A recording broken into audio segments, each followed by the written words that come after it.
Hello dear students. So today we are going to start with the first exercise of linear regression, that is exercise 3.1 of your textbook. So question number 1.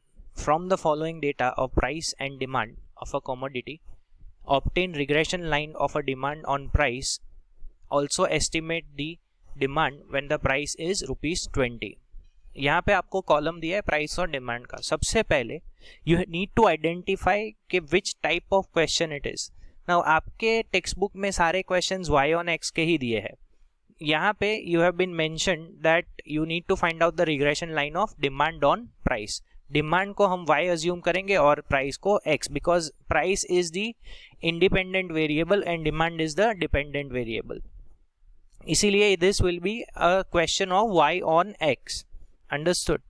So here the first question we start solving it. सबसे पहले it is exactly same as your correlation. First thing that you are going to do is find out the mean. तो हम x bar और y bar find करेंगे यहाँ पे, and our x bar and y bar will be 16 and 10 जो integer में आए हैं. Hence we can use the first formula. मैंने आपको previous video में ही बताया था that the criteria of using the formula is exactly the same. So here the formulas criteria are the same. So यहाँ पे integer आया तो हम first formula use कर सकते हैं for finding b, that is sigma x minus x bar into y minus y bar upon sigma x minus x bar whole square. Remember इसमें नीचे under root नहीं आएगा. तो now we start preparing the columns. तो उसके लिए सबसे पहले हम x minus x bar का column बनाएंगे. x bar आया था 16. So 12 minus 16 is minus 4, 14 minus 16 is minus 2, 15 minus 16 is minus 1 and so on. और इसका टोटल जैसे कि मैंने बताया था it should be 0 only. Similarly y minus y bar हम प्रिपेयर करेंगे, that is 18 minus 10 is equal to 8, 12 minus 10 is 2, 10 minus 10 0 and so on. We get the total as 0. Now the next column that we are going to prepare is x minus x bar whole square. x minus x bar whole square मतलब x minus x bar के column को हम square करेंगे. तो 4 का square होता है 16, 2 का 4, 1 का 1 and so on and we get the total as 50. Now remember इस पर्टिकुलर चैप्टर में आपको y minus y bar whole square find करने की जरूरत नहीं है बिकॉज फॉर्मूला में वो हम यूज नहीं करने वाले. So directly we prepare the next column as x minus x bar into y minus y bar, मतलब इन दोनों कॉलम्स का multiplication. So minus 4 into 8 is equal to minus 32, minus 2 into 2 is equal to minus 4 and ये दोनों zero आएंगे and so on. The total will be minus 67. So now we have to do is put it into the formula. तो formula में हम जब इसको put करेंगे that is sigma x minus x bar into y minus y bar जो minus 67 आया था and sigma x minus x bar whole square that was 50. So it is going to be minus 1.34. That is going to be your question, your b, that is regression coefficient. तो यहाँ पे सम खत्म नहीं होता है. Now this is where you need to be careful. Regression coefficient is not the only thing we need to find. We need to find a regression line which is y cap is equal to a plus bx. तो उसके लिए हमको पहले a चाहिए. a is equal to y bar minus bx bar. b अभी हमने find किया है तो a अपना आएगा यहाँ पे y bar was 10 minus 1.34 into 16. So this after solving this we get 31.44. a की वैल्यू आई 31.44. अब सिंपली आपको एक ही काम करना है. you have to put this values of a and b into your linear equation, that is y cap is equal to a plus bx. तो we get y cap is equal to 31.44 minus 1.34x. Because अपना b minus आया था तो यहाँ पे sign change हो जाएगा. Be very careful with that. So ये अपना आंसर आ गया लीनियर इक्वेशन का. ये रिग्रेशन लाइन बन चुका है अपना. ये अपना रिग्रेशन लाइन है. नाउ क्वेश्चन में एक और चीज आपको पूछी है, that is also estimate when the demand when the price is 20 rupees.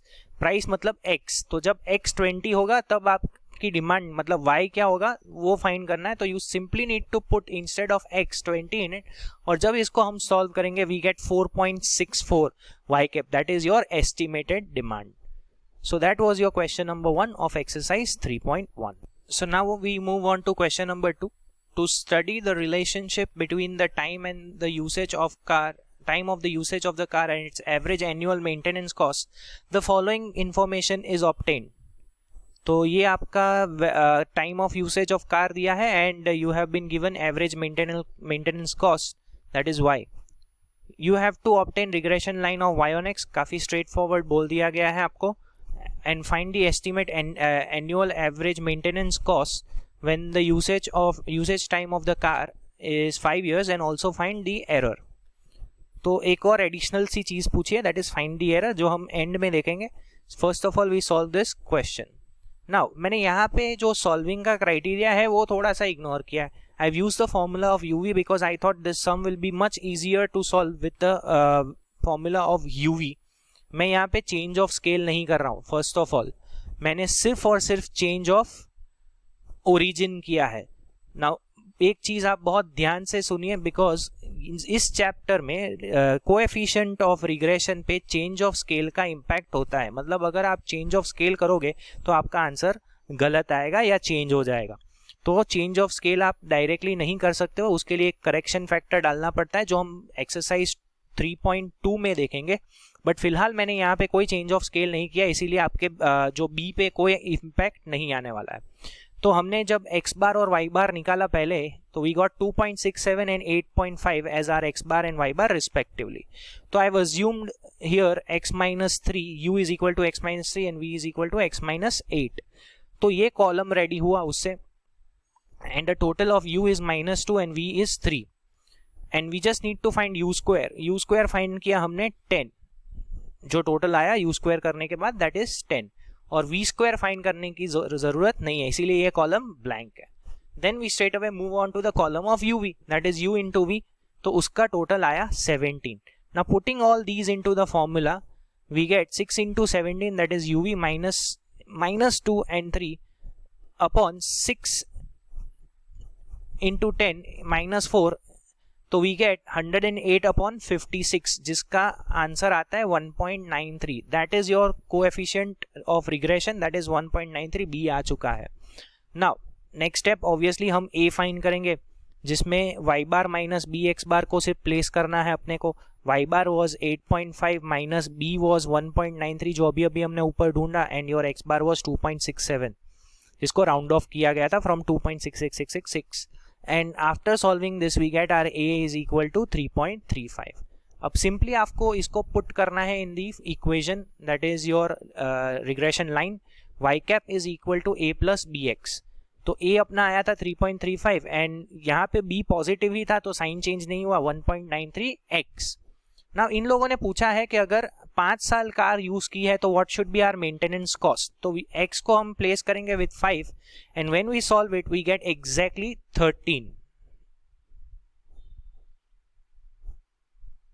यहाँ पे एक्चुअली एक ये स्टेप आप इग्नोर करिएगा बिकॉज ये स्टेप गलत है. It has been brought up from the previous sum, तो kindly ignore this particular thing. But यहाँ से अगर आप सॉल्व करेंगे तो answer will be 13. Now the error find करने के लिए भी बोला है, और एरर का फॉर्मूला है आपका e is equal to y minus y cap. y मतलब जो एक्चुअल डेटा था, वो एक्चुअल डेटा में भी 5 years के लिए कार को यूज किया है और उसका जो एनुअल मेंटेनेंस कॉस्ट था वो 13 था. So this is taken directly from the question, और y कैप अभी अभी हमने फाइंड किया तो इट केम एज 13. तो जब y माइनस वाई कैप करेंगे that is equal to 0. Error का मतलब सिंपली ये होता है कि एक्चुअल डेटा से एस्टिमेटेड डेटा कितना डिफरेंट है, और यहाँ पे जो एक्चुअल डेटा है that is not different by even a single point from the estimated data, hence the error is equal to 0. And remember again, ये स्टेप आप इग्नोर करोगे बिकॉज ये एक टाइपिंग एरर है और कुछ नहीं है. ये स्टेप के बाद आप जब कैलकुलेट करोगे your y cap is equal to be 13. So now we move on to question number 3. The information for a year regarding the average rainfall in centimeter and total production of crops in tons of 5 districts is given below. Find the regression line of production of crop on rainfall and estimate the crop if the average rainfall is 35 centimeters. तो again हम step तो वही है अपना, हम x bar और y bar find करेंगे and we got x bar as 31 and y bar as 90. तो again it is an integer, तो हम फर्स्ट फॉर्मूला यूज कर सकेंगे इसके अंदर. तो मैंने पहले कॉलम बनाया यहाँ पे x माइनस एक्स बार का, when you prepare the column of x minus x bar, obviously the total is going to be 0 and same is going to be there with y minus y bar as well. So the next column that we are going to prepare is x minus x bar whole square, जहाँ पे minus 6 का square किया तो 36 आया, 1 का square किया तो 1 आया, 7 का 49 and 2 का 4. तो total is arrived at as 90. और फिर x minus x bar into y minus y bar का हमने मल्टीप्लीकेशन करके टोटल किया, तो we got -6 into -6 is equal to 36, 1 into 0 is equal to 0, 7 into 5 is equal to 35, -2 into -2 is equal to 4. So the total is arrived at 75. तो 75 यहाँ पे आ चुका है टोटल.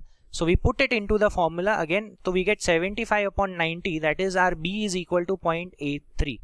B फाइंड करने के बाद the next step is A. तो A फाइंड करेंगे हम यहाँ पे y बार माइनस बी एक्स बार.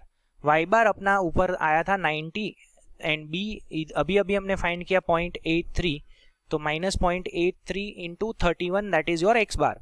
इसको सॉल्व करेंगे तो आएगा 64.27. तो A is equal to 64.27. We just need to put it into the linear regression line, that is y cap is equal to A plus bx. तो y cap is equal to A की जगह पे अपना A जो 64.27 आया था हमने वो ले लिया, प्लस B जो आया था that is 0.83, we placed it here into x. Now इन लोगों ने ये बोला है, रिग्रेशन लाइन तो अपनी आ गई, लेकिन इन लोगों ने ये बोला है कि जब एवरेज रेनफॉल 35 सेंटीमीटर होगा तब अपना क्रॉप प्रोडक्शन कितना होगा वो पूछा है. तो x की जगह पे हम प्लेस करेंगे 35 को, and when we solve this we get y cap is equal to 93.32. This is the estimated crop at the rainfall of 35 centimetre. Now यहाँ पे एरर नहीं पूछा है तो हमने एरर फाइंड नहीं किया है, वो जब पूछेंगे तो ही आपको सॉल्व करना है. That's it. So that's the end of this particular video. Question number 4 भी है ये पर्टिकुलर एक्सरसाइज में जो मैं आपको होम असाइनमेंट में दे रहा हूँ, and we'll continue with exercise 3.2 in the next video, which is going to be your UV method specifically with the change of scale and few short sums as well. Thank you so much.